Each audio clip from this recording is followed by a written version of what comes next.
Welcome to The Nooner, a daily dispatch of open-ended ideas from J.E. Peterson, but you can call me Jordan.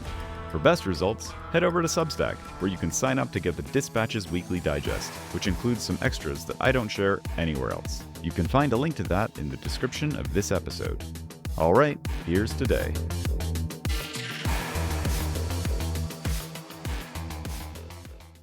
Love is not a feeling. What is love? Most of our definitions are bad. Not just inaccurate, but actively corrosive, weakening the word love in our vocabulary to the point that we can barely even comprehend its true meaning. So let's start with what love is not. Love is not a feeling. In fact, it can't be a feeling. Why? Because we do not have direct control over our feelings. They happen as they will. They are reactions to external and internal stimuli. Love is not a noun. Love is not an adjective.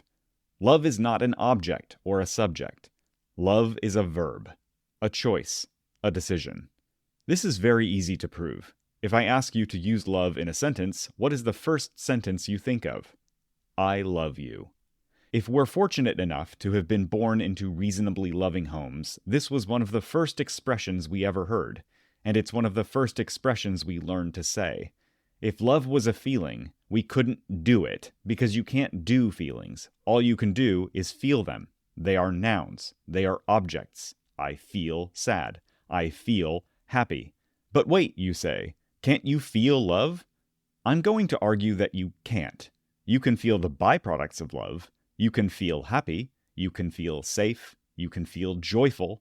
You can feel affection for the person or thing that seems to be the source of those feelings. But if we equate affection with love, we have drained the power from the word love. We have turned it into a noun, a feeling that passes like smoke through our hearts. Love is not something you feel, it's something you do. So what is love? What is it to do the verb love? Love is to act in the best interest of the object of love. To love you, I must do whatever is best for you. An urgent follow-up question. Who's to say what is best? Often, perhaps most of the time, the answer is both obvious and terribly demanding. This is why we are bad at loving, and this is why we prefer to think of it as a thing we feel instead. It is so much easier to feel nice feelings than it is to do love as a verb. It is also much easier to do love when we're feeling those nice feelings, which is why we wait to do love until we feel the feelings we inappropriately label as love.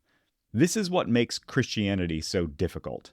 Jesus said that the whole law was to do the complicated, radically demanding work of love. The Christian law isn't to feel nice things about everyone all the time, it's to love them, all the time. This is a hard thing to hear.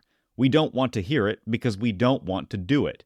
Most so-called Christians make Christianity look bad because they make every excuse in the world not to obey the one law Jesus both demanded and demonstrated. Despite our resistance to this, though, the good news is that it is actually possible to love everyone all the time.